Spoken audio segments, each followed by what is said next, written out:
Évangile selon Jean. Lecture de la Sainte Bible traduction Louis II, 1910. Installe-toi dans le calme. Que cette parole fortifie ta foi et apporte paix et espérance à ton cœur. Jean, chapitre 2. 3 jours après, il y eut des noces à Cana, en Galilée. La mère de Jésus était là, et Jésus fut aussi invité aux noces avec ses disciples. Le vin ayant manqué, la mère de Jésus lui dit : « Ils n'ont plus de vin. » Jésus lui répondit : « Femme, qu'y a-t-il entre moi et toi ? Mon heure n'est pas encore venue. » Sa mère dit au serviteur : « Tout ce qu'il vous dira, faites-le. » Or, il y avait là 6 vases de pierre, destinés aux purifications des Juifs, et contenant chacun 2 ou 3 mesures. Jésus leur dit : « Remplissez d'eau ces vases. » Et ils les remplirent jusqu'au bord. « Puisez maintenant, leur dit-il, et portez-en à l'ordonnateur du repas. » Et ils en portèrent. Quand l'ordonnateur du repas eut goûté l'eau changée en vin, ne sachant d'où venait ce vin, tandis que les serviteurs qui avaient puisé l'eau le savaient, il appela l'époux et lui dit : « Tout homme sert d'abord le bon vin, puis le moins bon après qu'on s'est enivré. Toi, tu as gardé le bon vin jusqu'à présent. » Tel fut, à Cana en Galilée, le premier des miracles que fit Jésus. Il manifesta sa gloire, et ses disciples crurent en lui.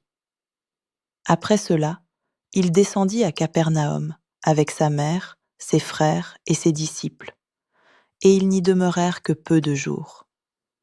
La Pâque des Juifs était proche, et Jésus monta à Jérusalem. Il trouva dans le temple les vendeurs de bœufs, de brebis et de pigeons, et les changeurs assis. Ayant fait un fouet avec des cordes, il les chassa tous du temple, ainsi que les brebis et les bœufs. Il dispersa la monnaie des changeurs et renversa les tables.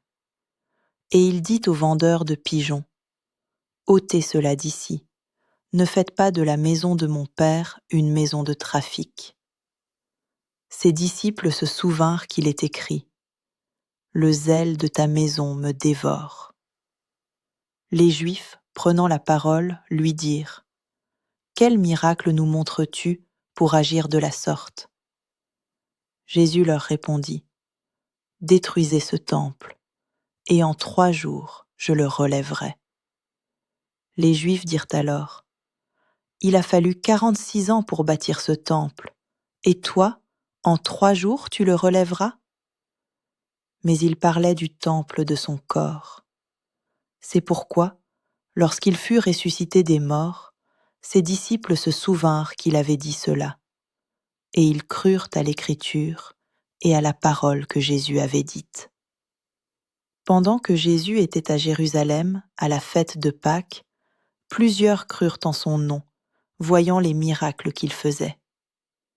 Mais Jésus ne se fiait point à eux, parce qu'il les connaissait tous, et parce qu'il n'avait pas besoin qu'on lui rendît témoignage d'aucun homme, car il savait lui-même ce qui était dans l'homme. Que cette parole demeure en toi, que ta confiance en Dieu soit renouvelée, aujourd'hui et toujours.